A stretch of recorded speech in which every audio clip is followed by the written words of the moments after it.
E aí, turma, tudo beleza? Boas-vindas a este nosso guia de estudo de biologia. Já podem ir pegando os cadernos e as canetas porque hoje a gente vai desvendar de vez a verdadeira dinâmica dos ecossistemas. A ideia aqui é decodificar um daqueles tópicos que com certeza absoluta vai cair na sua prova, tá? Nós vamos transformar toda essa complexidade da natureza em algo super lógico e, podem apostar, muito fascinante. Para começar nossa aula com tudo, será que algum organismo consegue sobreviver completamente sozinho? Bom, a resposta curta, rápida e direta da biologia é não, sem chance. A premissa central da ecologia é que absolutamente nenhum ser vivo existe numa bolha, de forma isolada. Todo mundo no planeta depende de outras espécies ou da própria galera da mesma espécie para conseguir comida, abrigo ou se reproduzir. É literalmente uma teia gigante de dependência mútua. E olha só o nosso plano de aula de hoje. Primeiro, regras do jogo ecológico. Segundo, como classificar as relações. Terceiro, juntos somos mais fortes. Quarto, quando o bicho pega. E quinto, a nossa tabela de revisão final. Ponto número 1. Regras do jogo ecológico. Pessoal, pensem na natureza como um jogo gigantesco que nunca entra em pause. E é aí que vem a nossa primeira definição de caderno. Então anotem. Relações ecológicas são basicamente as interações que rolam entre os seres vivos em um ecossistema. Dominar essas interações é o grande macete para gabaritar a biologia. Entender quem ganha, quem perde e como isso molda o ambiente ao redor é exatamente o que separa a galera que só decora da galera que realmente entende o assunto. Ponto 2. Como classificar as relações? Para a gente dominar essas relações sem precisar ficar decorando as coisas cegamente, a informação tem que ser quebrada usando dois filtros básicos. O primeiro grande critério é quem é que está interagindo. Se a interação rola dentro da exata mesma família biológica, ou seja, entre indivíduos da mesma espécie, a gente chama de intraespecífica. O prefixo intra significa dentro. Agora, se a interação acontece com seres completamente estranhos, de espécies diferentes, aí é interespecífica. Inter significa entre diferentes. Super tranquilo, né? O segundo critério de classificação é sobre os resultados dessa interação.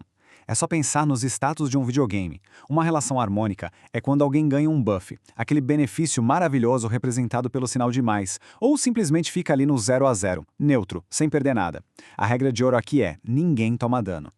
Por outro lado, a relação desarmônica é quando rola um debuff. Pelo menos um dos indivíduos sai prejudicado nessa história, levando aquele temido sinal de menos. Alguém sempre sai machucado ou perde energia. Ponto 3. Juntos somos mais fortes. Focando agora nas relações intraespecíficas harmônicas, a gente tem uns cenários muito bacanas. O ponto crucial aqui é esse símbolo de duplo positivo, que é tipo o melhor cenário possível de acontecer na natureza. É uma relação ganha-ganha, onde ambos os lados da mesma espécie interagem e saem mais fortes, com mais energia, mais proteção ou mais recursos do que teriam se estivessem sozinhos. Vale a pena destacar esse mais com mais. A primeira interação que a gente precisa colocar na cabeça é a sociedade. A definição de prova aqui é muito específica. São indivíduos anatomicamente separados, ou seja, eles não são fisicamente grudados uns dos outros, mas que trabalham juntos com uma divisão de tarefas muito bem definida. Os exemplos mais clássicos da biologia são as abelhas, as formigas e, claro, nós mesmos, os seres humanos. Para fixar isso de vez na memória, pensem nessa analogia. Uma sociedade biológica é tipo aquele trabalho de escola em grupo perfeito, sabe? Todo mundo fisicamente separado, cada um vai para sua casa, mas a divisão de tarefas funciona. O líder organiza, alguém pesquisa, o outro monta os slides e no final a nota 10 vem para todo mundo. Todo mundo sai no lucro num belo mais e ninguém precisa estar amarrado no outro para essa cooperação fluir. E isso ilustra muito bem a diferença vital para nossa próxima relação, que é a colônia. Na colônia, a relação continua sendo harmônica, um super positivo para geral, só que os indivíduos são fisicamente unidos. Eles são literalmente grudados uns nos outros para poderem sobreviver. Aqueles exemplos clássicos que as bancas de prova amam cobrar são os corais e a famosa caravela portuguesa. Ela parece até ser um bicho só navegando, mas na real é uma colônia de vários indivíduos coladinhos e trabalhando juntos. Ponto 4. Quando o bicho pega. Bom, mas a natureza não é feita só de paz, amor e trabalho em equipe, né? Mudando o tom agora para o lado mais sombrio e altamente competitivo da coisa, a primeira relação desarmônica é a competição intraespecífica. É fundamental lembrar de um detalhe. No ecossistema, os recursos são sempre estritamente limitados. Não tem água VIP para todo mundo, não tem território sobrando e muito menos parceiros reprodutivos ilimitados. Então a galera da mesma espécie tem que disputar isso com unhas e dentes. Agora, a matemática biológica por trás disso costuma dar um nó na cabeça de muito estudante. A competição é sempre menos e menos, um duplo debuff. Ah, mas e se um leão vencer o outro? Bom, mesmo o leão que ganha a briga sai perdendo. Por quê? Porque os dois gastam energia absurda na disputa, tem um risco altíssimo de machucado grave.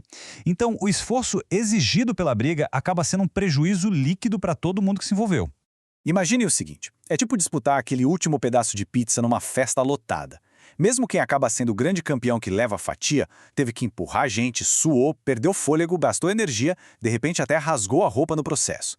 O gasto energético da treta é tão alto que, ecologicamente falando, os dois lados ficam no negativo, até mesmo quem devorou a pizza.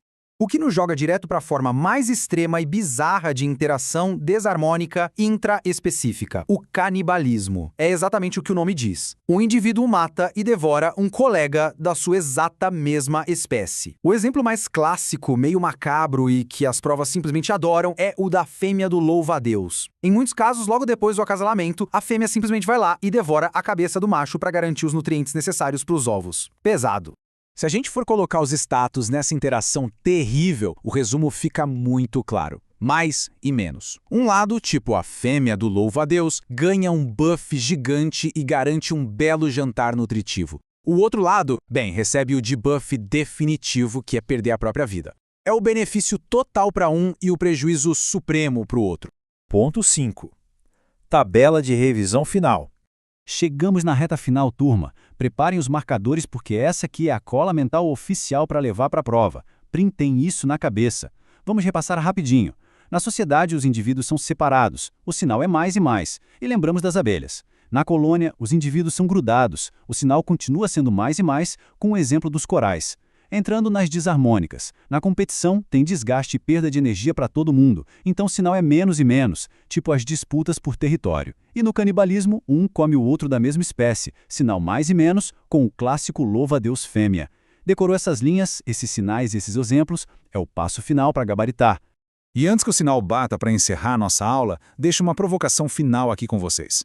Nós, seres humanos, somos listados como exemplo perfeito de uma sociedade onde a gente coopera e ganha benefícios mútuos com um belo mais.